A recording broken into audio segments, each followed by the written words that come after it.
Pueden tomar sus lugares. Pueden tomar sus lugares. Creo que sería apropiado para nosotros agradecer a Bob Coughlin por la manera que nos ha ministrado.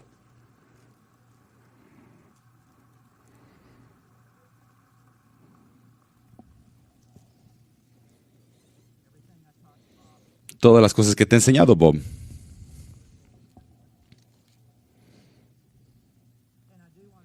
Y quiero agradecer también a John MacArthur, nuestro anfitrión.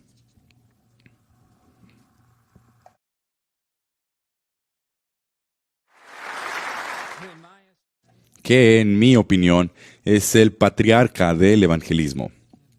Que él se levanta como líder de la lista de aquellos hombres que llevan a cabo gran influencia en el cuerpo de Cristo en este momento.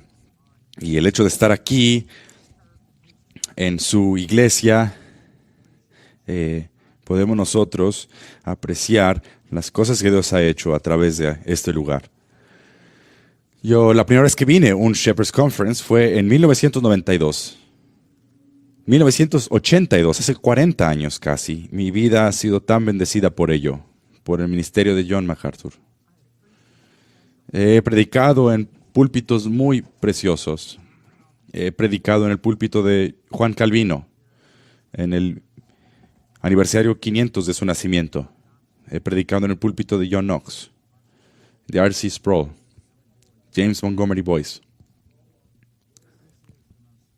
Pero este es el púlpito más precioso y especial, porque por 51 años John MacArthur ha con integridad y fidelidad predicado desde aquí. Una exposición consecutiva de la palabra de Dios con precisión teológica y con unas implicaciones que penetran el corazón. Así que debo expresar mi gratitud de poder estar de pie aquí. Quiero que tomen sus Biblias y vayan conmigo al libro de Romanos. Romanos capítulo 1. Y mientras que nuestras conferencias se enfoquen en claridad, mi tema es claridad en el Evangelio del Señor Jesucristo. Si te gusta tomar notas, es el título, ¿qué es el Evangelio? Signo de pregunta. Y no puedo pensar en otro mejor lugar al cual ir juntos el día de hoy que esta carta de Pablo al libro de Romanos. Y quisiera comenzar leyendo los primeros 7 versículos, capítulo 1, un texto que todos conocemos y estamos muy familiarizados.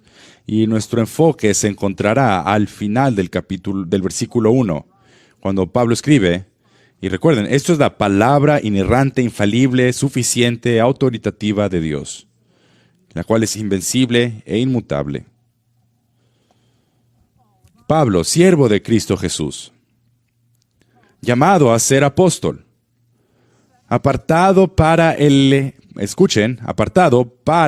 Evangelio de Dios, que él ya había prometido por medio de sus profetas en las Santas Escrituras, acerca de su Hijo, que nació de la descendencia de David según la carne, y que fue declarado Hijo de Dios con poder, conforme al Espíritu de santidad, por la resurrección de entre los muertos, nuestro Señor Jesucristo, por medio de quien hemos recibido la gracia y apostolado para promover la obediencia de la fe entre todos los gentiles, por amor de su nombre, entre los cuales estáis también vosotros, llamados de Jesucristo.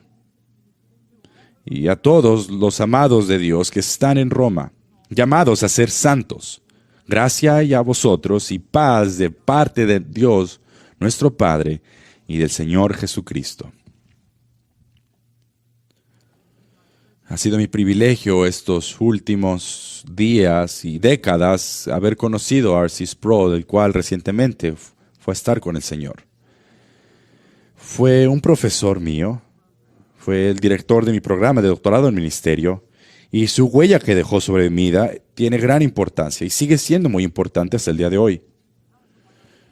Yo pude pasar mucho tiempo con el Dr. R.C. Sproul.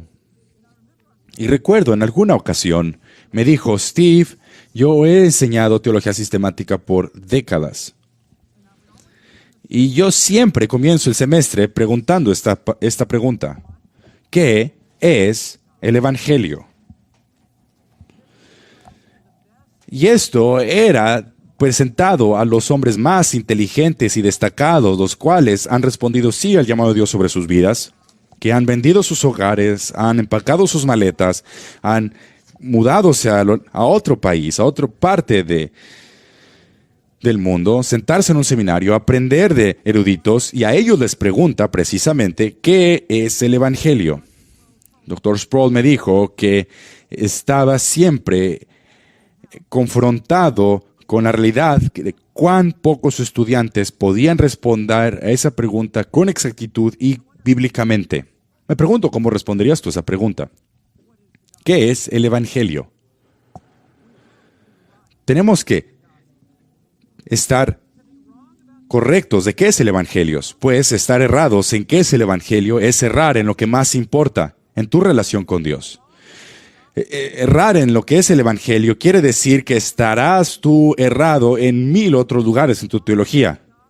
Tener un falso entendimiento del Evangelio quiere decir que tú eres un falso maestro, un falso profeta. No saber qué es el Evangelio quiere decir que no eres salvo y vas camino a la perdición. No puedes estar en pie correctamente delante de Dios y no saber qué es el Evangelio. Entender el Evangelio es tan importante. ¿Qué quiere decir la palabra evangelio? Es una palabra en el original, evangelion, y la raíz, ángel, literalmente es un mensajero que contiene un mensaje. Hay un prefijo al principio, lo cual quiere decir bueno, o elogía, algo bueno, una palabra buena. Por lo tanto, cuando tienes y la palabra raíz, evangelion, quiere decir las buenas nuevas, buenas noticias, las buenas noticias de salvación que han venido de parte de Dios en la persona de su Hijo Jesucristo a personas que están bajo la ira de Dios, los cuales necesitan ser librados de la destrucción eterna. Las buenas nuevas. Y no solamente son buenas nuevas, son las mejores nuevas que cualquier persona ha escuchado. Martín Lutero, cuando él tradujo la Biblia a alemán, después de haber sido secuestrado y estar en el castillo de Wittenberg, él estuvo traduciendo la Biblia, lo que en 1522 salió. Cuando él llegó a esta palabra evangelion, ¿cómo traducirla? William Tyndale, unos años después, lo traduciría nuevas que dan gozo. Y Lutero, antes de traducir esta palabra, escribió: Evangelion quiere decir un buen mensaje, buenas noticias, un buen reporte, lo cual alguien canta y dice con gran alegría. Porque cuando David, él conquistó a Goliat, el buen reporte que trajo ánimo a los judíos, que su enemigo terrible había sido matado, que habían sido liberados, y el gozo y paz que les había sido otorgado, lo cual los incitó a cantar y a bailar y estaban felices por las buenas noticias. Lutero escribe: así es el Evangelio, buenas noticias de Dios. Es un buen mensaje, es un buen reporte, el cual ha sido dado a todo el mundo, proclamado por los apóstoles. Dice la verdad acerca del verdadero David, que peleó contra la muerte y el pecado y el enemigo y los conquistó. Y por lo tanto, él rescató a aquellos que sin mérito propio habían sido captivados por el pecado, estaban plagados por la muerte y el pecado. A ellos los hizo justos, les dio vida, los salvó. Ellos fueron rescatados por Dios. Hermanos, El Evangelio es las noticias más hermosas que el mundo ha escuchado. Y Romanos es esta carta de Pablo, la más grande que él escribió. Cuando abres tu Biblia hay 21 epístolas. Y cada una de nuestras Biblias, Romanos es la primera epístola. No fue escrita al principio. Fue la séptima epístola que fue escrita. Fue la sexta epístola que Pablo escribió. Santiago, Gálatas, Primera Tesalonicenses, Segunda Tesalonicenses, Primera de Corintios, Segunda de Corintios, todos fueron escritas antes de Pablo de manera cronológica. Pero cuando llegaron a poner el orden del Nuevo Testamento, Romanos siempre fue expuesta al principio de las epístolas. Y conforme Pablo escribe en la carta a los Romanos, es para presentar el Evangelio de Jesucristo, y las otras 20 epístolas, de alguna otra y otra manera, apoyan aquello que Romanos enseña. Lutero llamó a Romanos la puerta del cielo. Lo llamó una puerta abierta al paraíso. Lo llamó la parte más importante del Nuevo Testamento. Lutero dijo de Romanos que era el Evangelio desplegado. No puede ser leída demasiado, ni puede ser meditada demasiado. Por lo que cuando pensamos en tener claridad del Evangelio, quiero ver con ustedes esos primeros 7 versículos, si el tiempo lo permite. Tal vez, a lo mejor vemos solamente la primera parte del primer versículo, no lo sé. Pero mientras vemos este texto, es como si en este prólogo de introducción, todo el libro de Romanos va a salir de estos primeros 7 versículos. Lo que Pablo tiene que decir acerca del Evangelio se encuentra de manera concentrada en estos primeros versículos. Así es que quiero con ustedes, mientras vemos el texto, tener algunos puntos que nos ayudarán a la introductoria. Quiero ver con ustedes el siervo del Evangelio. Y cuando comience escribiendo, quiere que nosotros sepamos que Pablo no es el autor del mensaje, él simplemente es el mensajero. Por eso es que comienza diciendo, noten, Pablo. Detengámonos aquí. Él comienza diciendo, Pablo. Él es el mensajero que menos probable para presentar el Evangelio. Él antes era un blasfemo, perseguía a la iglesia. Él era un hombre violento, agresivo en contra de la iglesia. Él era el más grande de los pecadores. Él es quien más atacaba el Evangelio. Y a él exactamente lo escogió Dios para ser su mensajero. Continúa, siervo de Cristo Jesús. Es decir, él es un siervo, un esclavo, habiendo sido comprado por su maestro, su amo, para hacer la voluntad de su amo. Es llamado apóstol, soberanamente elegido, llamado con afecto, apartado desde el vientre de su madre. Y dice que ha sido él llamado a ser apóstol y apartado para el Evangelio. Este es el llamado más grande que puede ser encomendado por Dios a cualquier persona, especialmente a cualquier hombre que sea llamado para predicar, que sea apartado para el Evangelio de Dios. No hay llamado más grande bajo el cielo que ser apartado para el Evangelio de Dios. Charles Haddon Spurgeon dijo que si Dios te ha llamado a ser su siervo, ¿por qué tú disminuirías tu posición a ser rey? Pues es el llamado más grande que existe. Así es que lo vemos allí, que Él es siervo del Evangelio, y esto debe de ser de ánimo para nosotros, porque Dios se deleita en elegir a lo más profundo, a lo más vil, para de allí sacar a sus siervos elegidos. La grandeza del Evangelio no se encuentra en el mensajero, se encuentra en el mensaje. Y Dios se deleita en tomar la persona que nadie pensaría que sería un mensajero correcto para a través de él dar a conocer su evangelio. Ahora, número 2, ¿cuál es la raíz, la fuente del evangelio?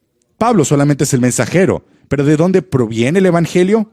Al final del primer versículo leemos las palabras, el evangelio de Dios. Esto es lo que nosotros diríamos que es un genitivo, subjuntivo, quiere decir que el evangelio proviene de parte de Dios. El evangelio trata de Dios, no tenemos ninguna duda de esto, pero lo que esto enfatiza es que el Evangelio ha provenido de lo más alto de los cielos, el Evangelio ha descendido de más allá de este mundo, el Evangelio ha descendido de Dios mismo para el hombre. Dios es la fuente de este Evangelio. Dios es el autor y el arquitecto de este Evangelio. Que este Evangelio no fue diseñado por ninguna denominación. No fue puesta por ningún seminario. No fue elaborada por alguna iglesia. No, este Evangelio proviene de la mente infinita de Dios, y no hay persona aquí que haya jamás podido pensar en un plan de salvación como se encuentra en el Evangelio. Esto es la solución de Dios para el problema del hombre. Esto es Dios actuando y hablando su Evangelio. Si nosotros dividiríamos esta conferencia aquí el día de hoy en diferentes grupos, y si por los próximos 10,000 millones de años nos reuniríamos, ningún grupo aquí pudiese haber elaborado un evangelio de salvación como el que Dios elaboró. ¿Quién más que Dios puede, desde la eternidad pasada, entre Dios el Padre, que enviaría a su Hijo a este mundo para ser el Salvador de una humanidad caída, y que entraría a este mundo por medio de una virgen? ¿Quién más que Dios hubiese podido pensar en el nacimiento virginal? ¿Quién hubiese podido más que Dios planear y elaborar el nacimiento virginal, que hubiese nacido bajo la ley y hubiese cumplido con toda justicia?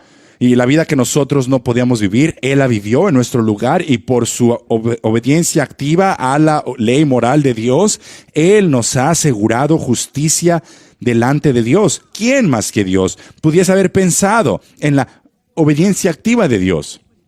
Que Jesús iría a Calvario, que allí sería levantado para morir, y que todos los pecados de todo su pueblo que jamás creerían en el Señor Jesucristo serían transferidos al Señor Jesucristo, y aquel que no conoció pecado se hizo pecado.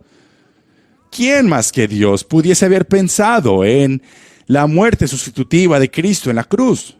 Que Él sería tomado, sepultado, y en el tercer día resucitaría Él mismo de los muertos. Él dijo: yo tengo autoridad para dejar mi vida, y yo tengo autoridad para vivir de nuevo. Este mensaje he recibido del Padre. ¿Quién más que Dios pudiese haber diseñado la resurrección? Que ahora ha ascendido al cielo y está sentado a la diestra de Dios Padre. Y el destino de cada persona depende de su relación con el Señor Jesucristo. Solo Dios pudo haber diseñado este evangelio. Es el resultado del genio increíble del Dios Todopoderoso. Pero noten de nuevo, al final del versículo 1, la palabra que está junto al evangelio. Noten el evangelio de Dios. Cada vez que la palabra menciona evangelio, siempre hay un artículo definitivo que lo precede. Notarán en el versículo 9. La predicación del evangelio de su Hijo. Lo mismo en el versículo 15, estoy de anunciar el evangelio. Mismo versículo 16, no avergüenzo del evangelio. Esta es la exclusividad de la salvación que se encuentra en el evangelio. No dice un evangelio como si fuese uno de muchas posibilidades. Hay muchos caminos que guían al infierno, pero solo hay un camino que guía al cielo, y es por medio del Señor Jesucristo. Proverbios capítulo 12, versículo 4. Dice, hay un andar que le parece justo a las personas, pero el final de él es la muerte. Jesús dijo: yo soy el camino, la verdad y la vida. Nadie viene al Padre si no es por mí. Cuando Pedro se presentó delante del Sanedrín, dijo: y no hay salvación en ningún otro bajo el cielo dado a los hombres en el cual podamos ser salvos. Y Pablo dijo lo mismo en 1 Timoteo capítulo 2, versículo 5. Hay un Dios y un mediador entre Dios y el hombre Cristo Jesús. el cual se dio a sí mismo en rescate por todos, testimonio dado a su debido tiempo.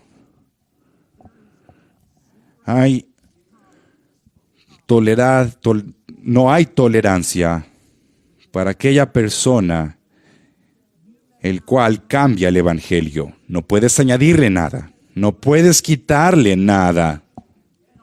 Y en el último día, cada uno de nosotros tendremos que dar unas cuentas de nosotros mismos, de aquel que nos ha llamado al ministerio, que hemos predicado el evangelio más puro que nosotros pudiésemos predicar.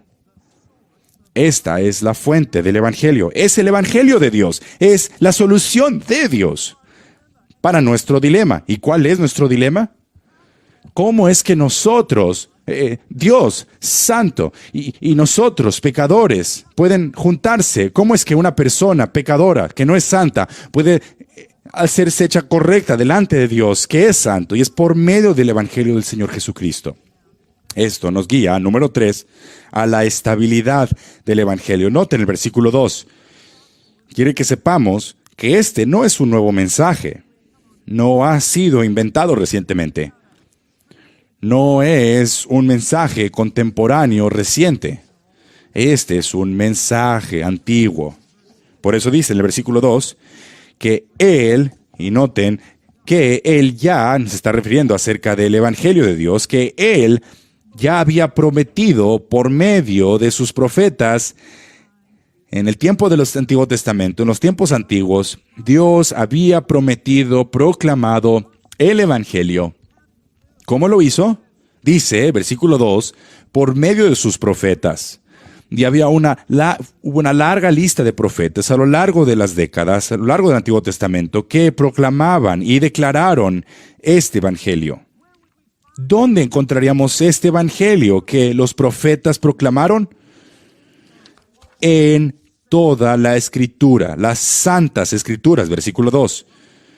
Esta escritura, grafes, escritos, y estos escritos del Antiguo Testamento se refieren a todo el Antiguo Testamento, en palabras que tienen sentido, las cuales tienen un objetivo lógico y específico. Palabras que pueden ser estudiadas, palabras que pueden ser analizadas, palabras que pueden ser vistas e interpretadas, no por medio de sentimientos ambiguos. Nada de aquello nos ha sido dada en el Antiguo Testamento. El evangelio fue anunciado a Adán y a Eva. Fue creído por Abraham, fue registrado por Moisés, fue presentado en el sistema levítico, fue amado por David y fue predicho por Isaías, fue anunciado por Ezequiel. Y lo que nosotros vemos en el versículo 2 es que el evangelio que fue proclamado en el Nuevo Testamento es el mismo evangelio que fue prometido en el Antiguo Testamento. De nuevo, afirmando que solamente hay un medio de salvación. No hubo una manera en el Antiguo Testamento para ser salvo y luego otra distinta en el Nuevo Testamento, pues eso crearía dos evangelios. No hay una manera que el judío es salvo y ahora una nueva para los gentiles. Eso querría decir que tendríamos dos evangelios.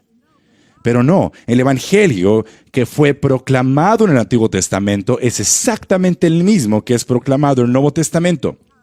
Cada vez que cualquier persona, en cualquier momento, en cualquier lugar, es justificado delante de Dios, es justificado por medio del mismo evangelio, por gracia, por medio de la fe en Cristo. Y no hay otro evangelio. Y las personas en el Antiguo Testamento eran salvos por medio de ver hacia el futuro, la primera venida del Mesías, al igual que nosotros somos salvos al ver a su primera venida en el pasado, y todos nos juntamos en la cruz, poniendo nuestra fe en el Señor Jesucristo. Toda la Biblia, todo el mensaje de la Biblia, trata con Cristo. En el Antiguo Testamento decía que vendría, los 4 evangelios dicen, está aquí, el libro de Hechos lo proclama, en las epístolas lo explican, el libro de Apocalipsis dice que volverá, y todo apunta al Señor Jesucristo. Todo el evangelio se basa en todos los escritos del Antiguo Testamento. acerca de aquel que vendría. Fue profetizado a lo largo de las Escrituras que él nacería de una mujer en Génesis capítulo 3, de la simiente de Abraham, Génesis 17, de Isaac, Génesis 21, de David, Salmo 132, que nacería de una virgen y sería llamado Emmanuel, Isaías 7, que nacería en Belén, Miqueas 5, que sería adorado por grandes personas, Salmo 22, que sería llamado de Egipto, Oseas 11, que habría alguien que vendría antes de él para preparar su camino, Isaías 40, que sería un profeta como Moisés, Deuteronomio 18, que sería un sacerdote de acuerdo al orden de Melquisedec, Salmo 110, que comenzaría su ministerio en Galilea, Isaías 9, que vendría al templo, Malaquías 3, que sería marcado por humildad, Isaías 40, que no tendría pecado, y que vendría de parte de Dios, Isaías 69, que daría mensajes y milagros y predicaría parábolas, Isaías 78, y haría milagros, Isaías 35, y que él predicaría, Salmo 22, Salmo 69, que sería rechazado por sus hermanos, que sería una piedra de tropiezo, Isaías, que sería él rechazado, Salmo 118, por los judíos, que sería él traicionado en Salmo 41, que sería él traicionado por sus propios discípulos por 30 piezas de plata en Zacarías capítulo 11, y que serían dados su dinero por su traición en Zacarías también 11, que también sufriría en Isaías 53, que sería paciente y sufriría en Isaías 53, que sería bofeteado en Miqueas capítulo 5, que sería él maltratado fuertemente, Isaías 53, que él sería clavado en sus manos y sus pies, Salmo 22, que sería él abandonado por Dios, Salmo 22, que sería ofrecido vinagre y vino, Salmo 69, que estaría sin ropa y desnudo en Salmo 22, que sería nombrado entre los transgresores, y aún así él suplicaría por sus asesinos en el Salmo 53, que nunca se quebraría uno de sus huesos en el Salmo 34, que sería él traspasado en Zacarías 12, y él sería puesto a muerte con aquellos que son pecadores en el Salmo 53, y aún así no continuaría en la muerte, sino resucitaría en el Salmo 16. Todo este evangelio, que vendría y traería salvación a su pueblo, se basa en un terreno presentado por el Antiguo Testamento. La probabilidad matemática de que todas estas profecías serían completadas en un solo hombre es tan astronómico que ha sido dicho que si tú tuvieras el estado de Texas, desde el punto norte hasta el punto sur de todo el estado de Texas, y lo lleno de billetes de $1 hasta tan alto, hasta los hombros, y tú volases con un helicóptero y vieras el estado de Texas con billetes de $1, tantos billetes, está dicho que matemáticamente un solo dólar de todos esos que se pertenecen que podrías ver allí, esa es la probabilidad de que todas las profecías se cumpliesen en un solo hombre. Que todas las profecías se cumpliesen en un solo hombre es como encontrar un billete con un helicóptero en todo el estado de Texas. Hermanos, todas las profecías del Antiguo Testamento se cumplen en Cristo, y esto es lo que le da validez y poder al Evangelio. Esto nos guía al versículo 3. ¿Cuál es el sujeto del Evangelio? Llegamos aquí al corazón del Evangelio. Porque comenzando en el versículo 3 hasta la primera parte del versículo 5, vemos la persona del Señor Jesucristo. Que el Evangelio se trata acerca de una persona. Y Pablo dedica la mayor parte de este prólogo inicial no al sujeto del Evangelio, sino a la sustancia del Evangelio. Y ahora comienza a hablar acerca del Señor Jesucristo. En el versículo 3 vemos aquí uno de estos versículos hermosos que la deidad de Cristo y la humanidad de Cristo se reúnen en una sola persona. Y Mike Riccardi estará hablando acerca de eso en su mensaje en la próxima sesión. Aquí vemos uno de estos versículos que es casi como si el universo se está contenido en un solo pedacito, en un solo versículo. Habla acerca de la deidad de Cristo. Dice acerca de su Hijo, que, noten, el Evangelio trata acerca de su Hijo, no trata acerca de cualquier otra persona o cualquier otra circunstancia, trata acerca de Cristo. Él es la sustancia y el objeto del Evangelio. Él es el alfa y el omega del Evangelio. Él es el primero y el último del Evangelio. Si tú quieres predicar el Evangelio, tú debes de correr a hablar acerca de Cristo y predicar a Cristo y a Él crucificado. Por eso es que dice, acerca de su Hijo. Esta es una oración que habla acerca de la deidad de Cristo, que Él es el Hijo de Dios, que Él es coigual al Padre y Dios el Espíritu Santo, que Él es la segunda persona de la Trinidad, de la misma esencia del Padre y del Espíritu. Colosenses capítulo 2, versículo 9, toda la plenitud de la deidad habita corporalmente en Él. Juan capítulo 1, versículo 1, en el principio era el Verbo, y el Verbo era con Dios, y el Verbo era Dios. Isaías capítulo 9, versículo 6.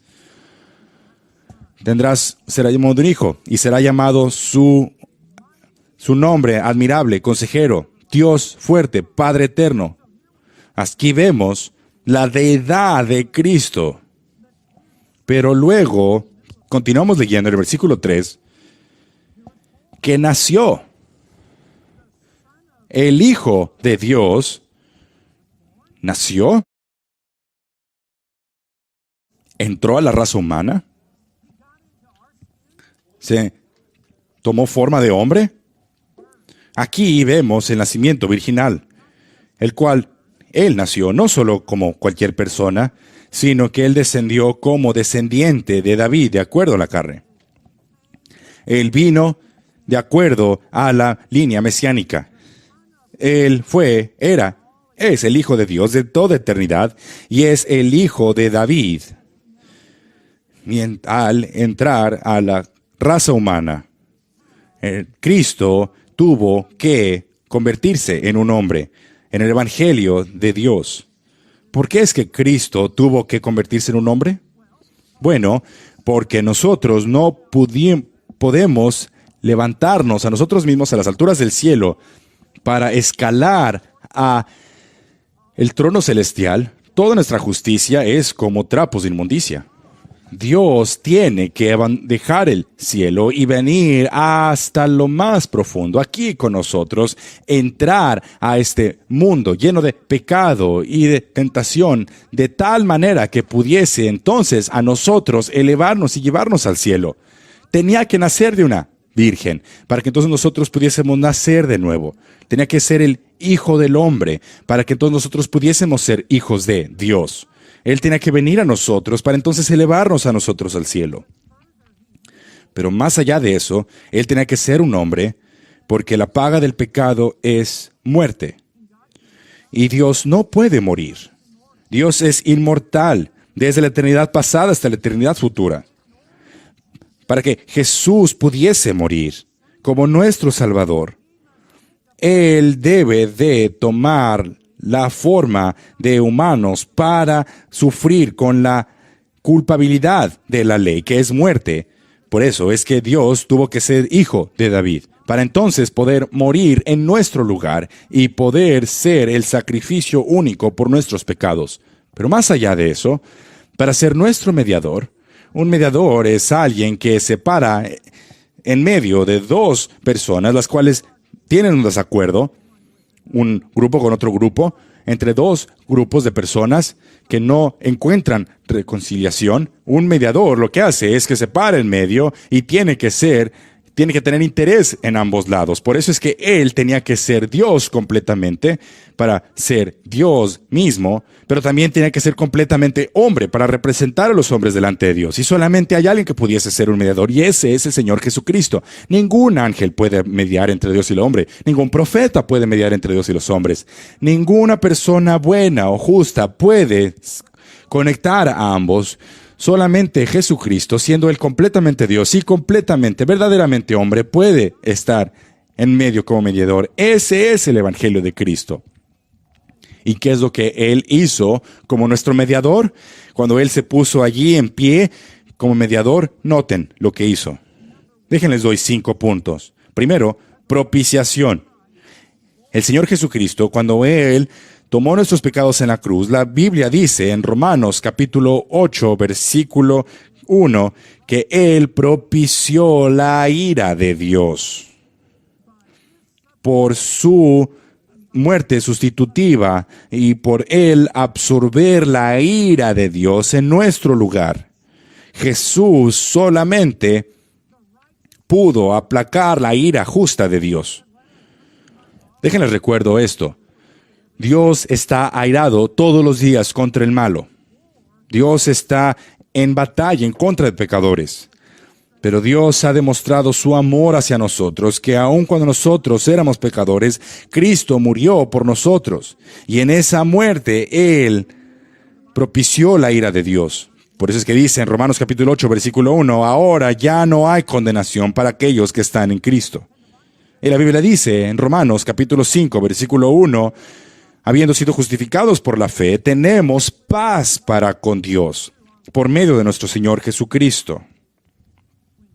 Cuando Él tomó esa ira, esa copa de la ira de Dios, la cual Él mencionó en el jardín antes de su muerte, Él tomó toda nuestra culpabilidad y pecado, y la ira justa de Dios que debía de estar sobre nosotros fue completamente aplacada y propiciada por Cristo. Eso es la propiciación. Segundo lugar, lo que Cristo cumplió, reconciliación. Escuchen, nosotros estamos en enemistad con Dios. Dios está en enemistad con pecadores.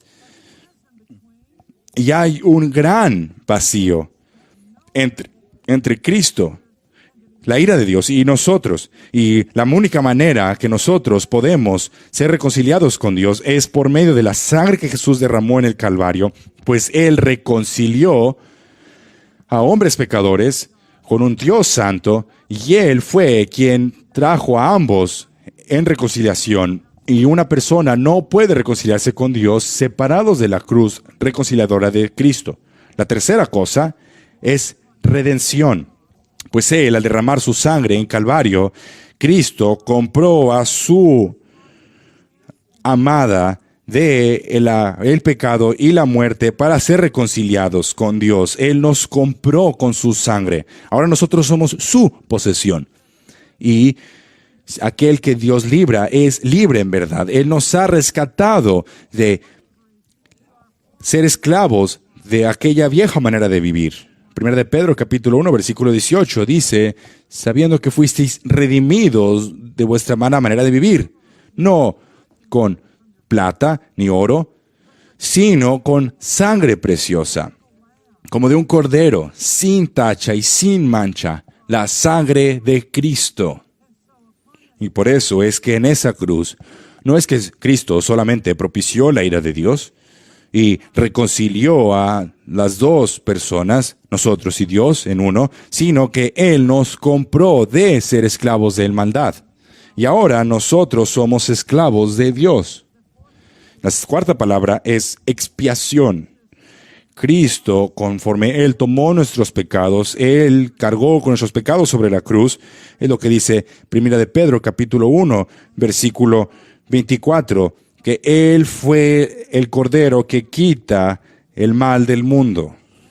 Cristo, por medio de su muerte en la cruz, Él quitó la pena de nuestro pecado y la ha quitado muy, muy lejos. ¿Qué tan lejos, me preguntarías? La Biblia dice que Él ha puesto nuestros pecados en las partes más profundas del mar. Él ha olvidado, ha puesto nuestros pecados a sus espaldas, ya no se acuerda de nuestras maldades.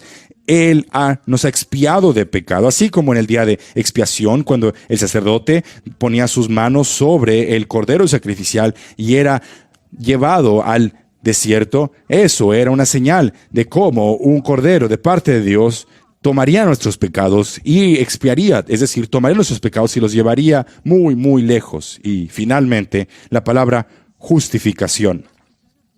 Cuando Dios se puso de pie como nuestro representante, como Phil Johnson lo predicó, cuando Él, en ese acto último de obediencia, en esa obediencia pasiva en la cruz, no es solamente pasiva, es esta pasión de Cristo en la cruz, y en este acto de obediencia, Él hizo a muchos justos, y justificación y redención nos ha sido dada por medio de la muerte sustitutiva de Cristo en la cruz. ¡Qué evangelio! ¡Qué glorioso es este evangelio! Estas son buenas nuevas de parte del cielo. Y ahora en el versículo 4. Si el versículo 3 tiene que ver con la persona de Cristo, el versículo 4 tiene que ver con la prueba de quién es Cristo. Noten el versículo 4. El evangelio se trata acerca de una persona y que fue declarado. No fue susurrado, no fue dicho en voz baja, sino declarado hijo de Dios, con poder que es sobrenatural. Este poder que cambia las cosas por medio de la resurrección de entre los muertos, versículo 4. Esa fue la validez última de Dios sobre Cristo. Esa fue la visión sobrenatural del poder y la posición de Cristo al validar el sacrificio de Cristo al resucitarlo de la cruz. Miles de personas morían en la cruz. De hecho, Josefo, historiador, decía que había tantas crucifixiones que decía, virtualmente los romanos van a terminar con los bosques, pues ya crucifican a tantas personas. Miles eran crucificados, pero solo uno resucitó de entre los muertos. Y ese es el Señor Jesucristo mismo. Y la resurrección valida y vindica que Él y su muerte fueron perfectas una vez por todas por aquellos que confían en Él.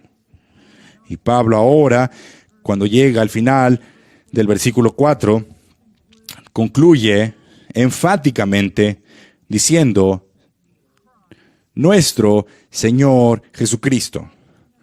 Los tres nombres de Cristo. Jesús es ese nombre de salvación. Quiere decir Jehová salva. Es Jehová que ha venido en forma humana, quien ha venido a rescatar a unas personas. Mateo capítulo 1, versículo 21, le pondrán por nombre Jesús, porque Él salvará al pueblo de sus pecados. Lucas capítulo 9, versículo 10, que Él vino a salvar a aquello que estaba perdido. Todo eso está incluido en el nombre Jesús. Y preguntarás, ¿de qué debemos ser salvos? La respuesta es de Dios. Debemos de nosotros ser puestos a salvo de Dios. Y hay solamente uno que puede salvarnos de Dios, y eso es Dios mismo. Por eso es que el Evangelio es que salvación es de parte de Dios, por Dios, para Dios. Solo Dios puede salvarnos de sí mismo. Solamente Dios puede salvarnos de su propia ira. Y su gracia ha triunfado sobre su ira. Y eso se encuentra en el nombre Jesús. El nombre Cristo, el cual es un título, quiere decir el ungido. Si Jesús es su nombre que indica salvación, Cristo indica su poderío. Quiere decir que Él es ungido en el poder del Santo. Que Él ha sido dado poder dentro de su humanidad por la tercera persona de la Trinidad. Y mientras que Él entró a su ministerio público, los cielos se abrieron y el Espíritu vino sobre Él como una paloma. Y recuerdan lo que sucedió después cuando Jesús entró a la sinagoga y abrió el rollo de Isaías 62. Dijo a voz alta, el Espíritu del Señor está sobre mí, porque me ha ungido para anunciar. Él fue ungido por poder del Espíritu Santo para poder llevar a cabo su misión de salvación en la tierra. Y después, Señor. Señor, eso es su nombre soberano. Kurios quiere decir gobernante. Quiere decir el maestro, el amo, el monarca, el dueño, el soberano. Jesús dijo en Mateo 28, versículo 18, toda autoridad en el cielo y en la tierra me ha sido dada. Él posee toda autoridad para traer y llevar a cabo cada detalle de providencia para poder traer salvación a su propio pueblo.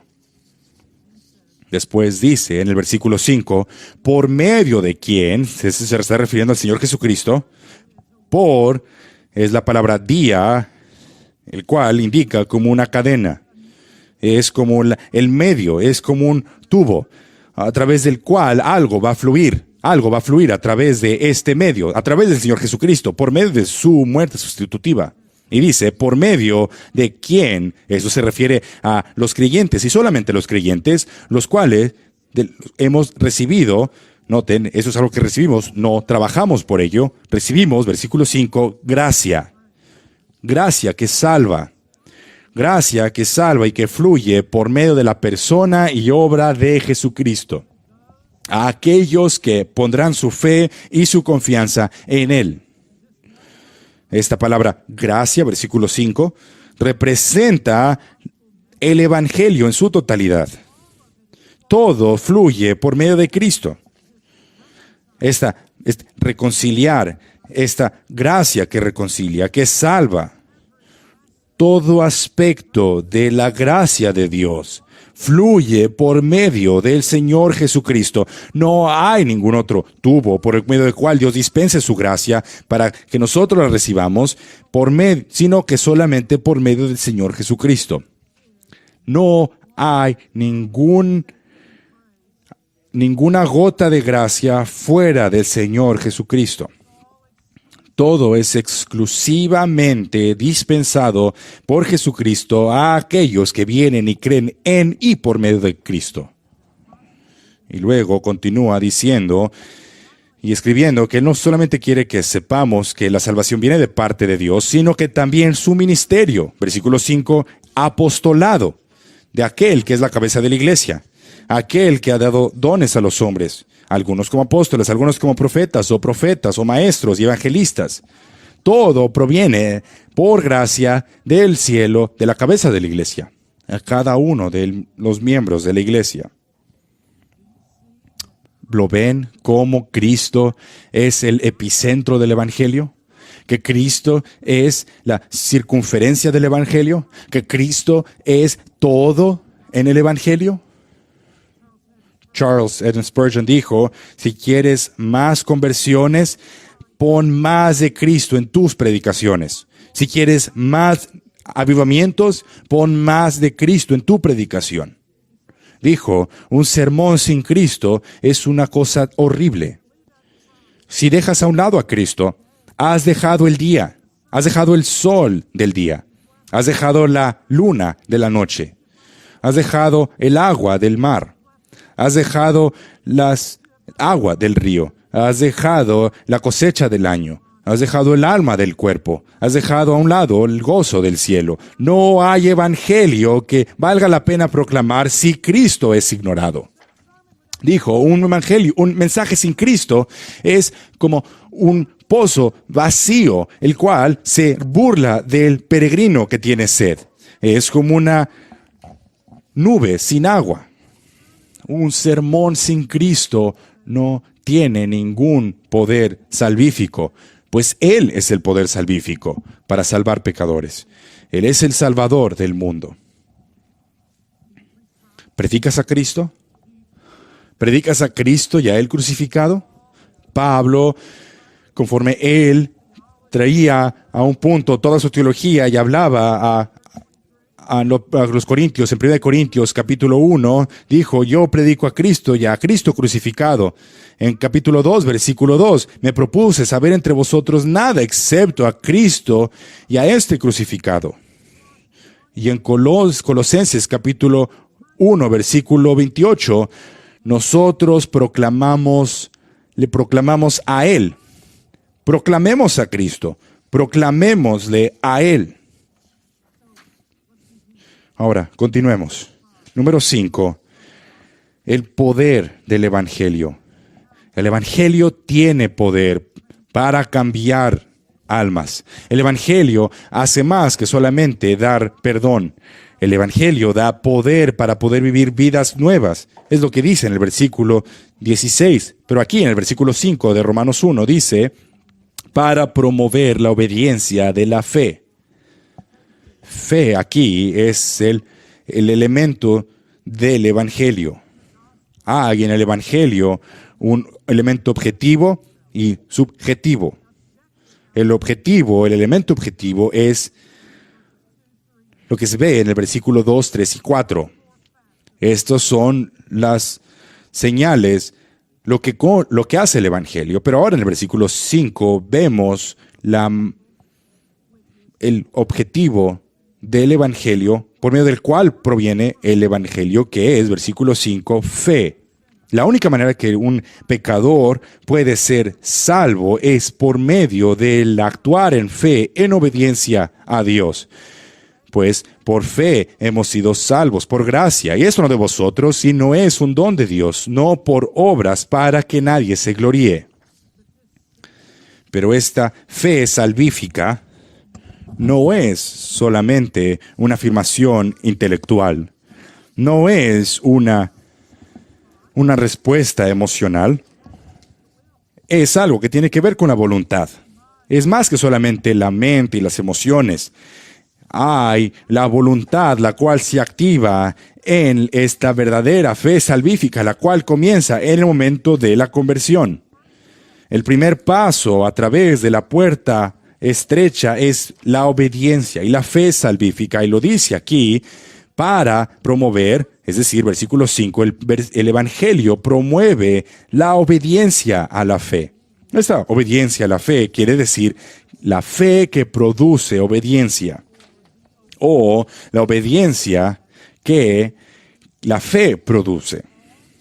Toda la verdadera fe salvífica produce obediencia a la voluntad y obra de Dios. No hay aquí una predicación de un evangelio de antinomianismo, es decir, un evangelio que no promueva a Cristo como el Señor. Es obediencia, la cual es la marca de una fe verdadera. Mateo capítulo 7, versículo 21, no todo aquel que me dice, Señor, Señor, entrará en el reino de los cielos, sino aquel que hace la voluntad de mi Padre que está en los cielos. En Romanos capítulo 10, versículos 9, dice, si confiesas con tu boca Jesús como Señor y crees en tu corazón que Dios le resucitó de entre los muertos, serás salvo. Obediencia es un elemento esencial en la fe salvífica verdadera. Este es el poder del Evangelio. Provee todo lo que necesitamos. Y la fe que Dios provee como resultado de la regeneración es la fe que es activada, que es dinámica, que se sujeta al señorío de Jesucristo y es obediente a la voluntad y palabra de Dios. Ahora, de manera breve, número 6, la plenitud del Evangelio. ¿A quién debe de ser predicado este Evangelio? Noten, dice, versículo 5, entre todos los gentiles. Es una manera de decir, hay gran gracia para todas las personas, en todo lugar, de toda lengua, tribu y nación, personas. El Evangelio debe de llegarles a todos ellos. Los gentiles, aquí se refiere a todas las naciones. Y Pablo especifica esto en el versículo 14 cuando dice, tanto a griegos como a bárbaros.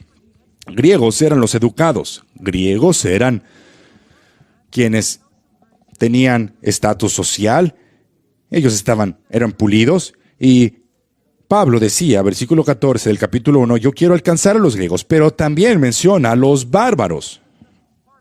Los bárbaros eran aquellos sin categoría y estatus social, aquellos que no podían hablar, que no sabían escribir, no sabían hablar.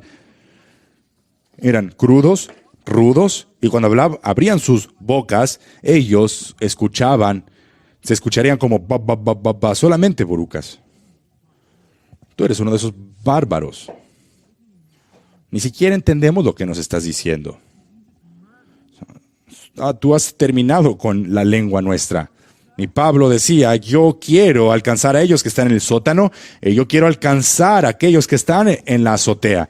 Esta es una manera que se llama inclusio, es decir, que él quiere alcanzar a todos, tanto los altos como los bajos, y todo lo que está en medio. Es decir, si alguien dice quiero ir de este a oeste, quiere decir todo lo que está en medio también.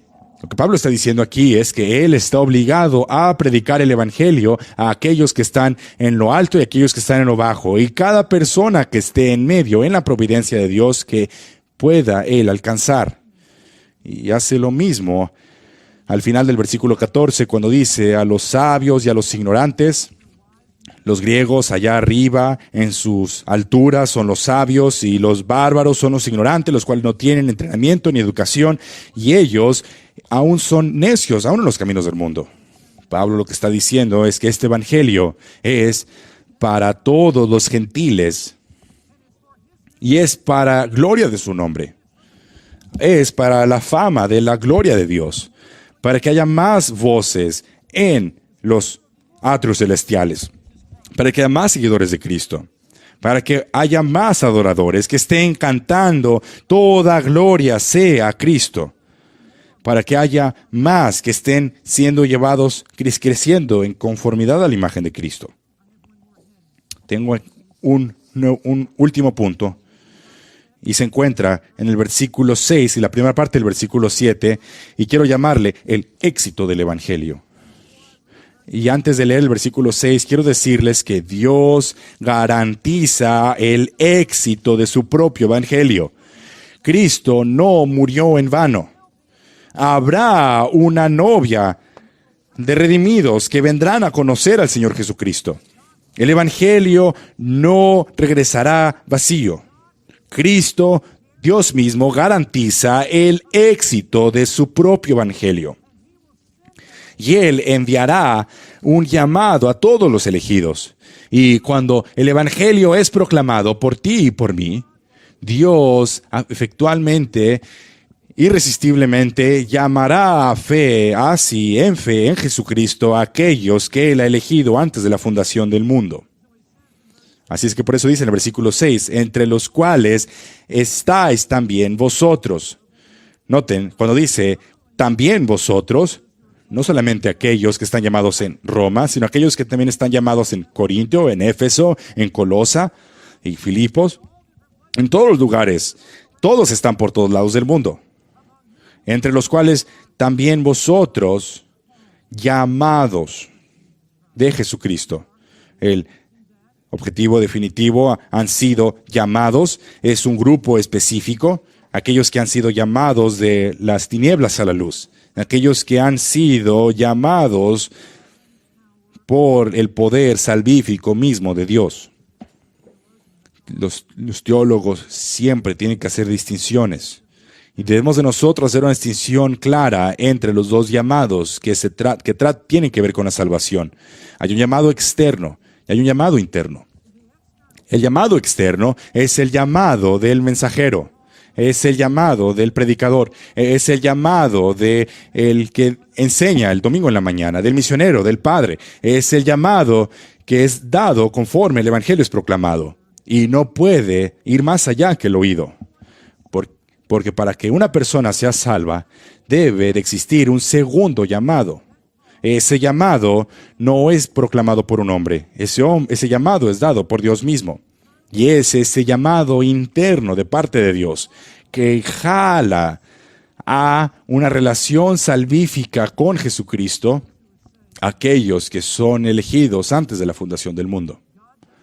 Dios nos llama internamente y nos dice, y nos llama a nosotros a predicar el Evangelio, a proclamar el Evangelio. Y conforme nosotros proclamamos el Evangelio, Él hace este llamado interno en el lugar y momento específico de acuerdo a su voluntad y providencia. Y el llamado de Dios, Él toma a las personas. Esta voluntad de llamado de parte de Dios es irresistible, es decir, que Él da este llamado y las personas responden a este llamado. Por eso es que Dios garantiza su evangelio, pues habrá aquellos que creerán en su evangelio. Sí, habrá aquellos que se resistan al evangelio, que aquellos que, habiendo escuchado el evangelio, no quieren creer. Pero eso sucede hasta que Dios los llama así. Aquellos que conoció, a ellos predestinó, y aquellos que predestinó, a esos llamó, y a esos que llamó, Él justificó, y aquellos que justificó, a ellos glorificó. A aquellos que, con el grupo que comenzó en la eternidad pasada, es el mismo grupo con los cuales Él cumplirá su obra en la eternidad futura. Aquello que sucedió en la eternidad pasada, que eligió, es decir, aquellos que Él conoció y amó y decidió amar con este amor distinto, son los mismos que Él predestinó en la eternidad pasada. Y en esa voluntad salvífica de Dios, ahora se ve en el tiempo conforme Dios llama a las personas. Hermanos, Él me llamó en un momento, y Él te llamó en un momento, y estábamos en momentos y lugares distintos, pero todo bajo la soberanía de Dios.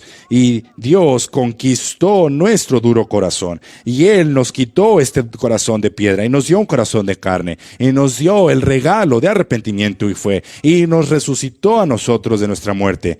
Y nosotros respondimos al llamado porque nos dio oídos para oír, nos dio ojos para ver, nos dio un corazón para creer. Y en ese momento que nosotros fuimos regenerados, nosotros llamamos al nombre del Señor, pues Él nos llamó primero y Él nos justificó.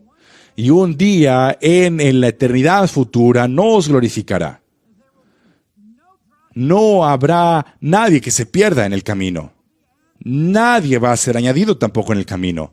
Dios tiene este evangelio ya hecho, establecido. Y si no vas a predicar el evangelio, Dios va a llamar a alguien más a predicar el evangelio, para que cada uno de sus elegidos sean llamados por medio de un predicador que los llame a fe y arrepentimiento al Señor Jesucristo. Hermanos, Dios, Él garantiza el éxito de su evangelio. Y por eso es que continúa en el versículo 7, aquellos que son amados de Dios en Roma, llamados a ser santos. Eso no quiere decir que son llamados santos, son llamados a ser santos. Fueron llamados fuera de la tumba del pecado, resucitados por el poder del Espíritu. Son llamados por Dios. Cuando Dios dijo, Lázaro, sal de allí. Si Lázaro no hubiese dicho Lázaro, todos habrían resucitado. Pero Él tiene el poder en su voz para llamar a los muertos que vivan. Así conforme tú y yo predicamos el evangelio, el poder de Dios se activa en nuestros ministerios. Y todos aquellos que Él conoció, predestinó, serán llamados, ya sea que estén en Roma, en Filipos, en Los Ángeles, en Dallas, en Atlanta. No, lo que nosotros tenemos que hacer es ir y proclamar el evangelio a todas las personas y dejamos los resultados a un Dios soberano que llamará a sus propias personas a sí mismo. Spurgeon dijo, predique el evangelio. Las puertas del infierno temblarán. Predica el evangelio para que los pródigos vengan a casa. Predique el evangelio a toda criatura. Es el mandato del maestro y es el poder del maestro a todos aquellos que creen. Terminando este mensaje, hermanos, Sería tonto para mí creer que todos aquí en este edificio son creyentes en el Señor Jesucristo. Jesucristo solamente tuvo 12 y uno era un diablo. ¿Cuántos de aquí nosotros están fuera del reino de Dios? Y si tú el día de hoy has escuchado este evangelio, estás seguro que conoces al Señor Jesucristo como tu Señor y Salvador, te has arrepentido de tus pecados, has abandonado tu religiosidad y tu autojusticia, has renunciado tu vida de pecado, has volteado al Señor Jesucristo, has tú corrido a su gracia y misericordia, has dicho: Señor, ten misericordia de mí, pecador. Has tú negándote a ti mismo, has tomado tu cruz y te has hecho un siervo y seguidor de Cristo. Jesús dice: vengan a mí todos los que están cansados y cargados, y les daré descanso. Tomen mi yugo sobre vosotros y aprendan de mí, porque soy manso, y encontrarán descanso a sus almas, pues mi yugo es fácil y ligera mi carga. La única cosa que tú abandonarás es tu pecado, y a cambio recibirás su justicia. Él te limpiará de tus pecados, Él te dará un corazón nuevo, Él te dará una vida nueva, Él te dará una justicia delante de Dios. ¿Por qué no vendrías a Él? ¿Por qué no vendrías hoy? ¿Por qué dejarías esto para mañana, venir a Él en fe en Jesucristo?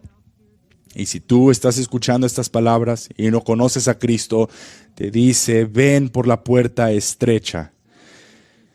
Él es esta puerta estrecha. Ven a Él. Si alguno tiene sed, ven a mí y beba. Y de lo más profundo de Él fluirán ríos de agua viva.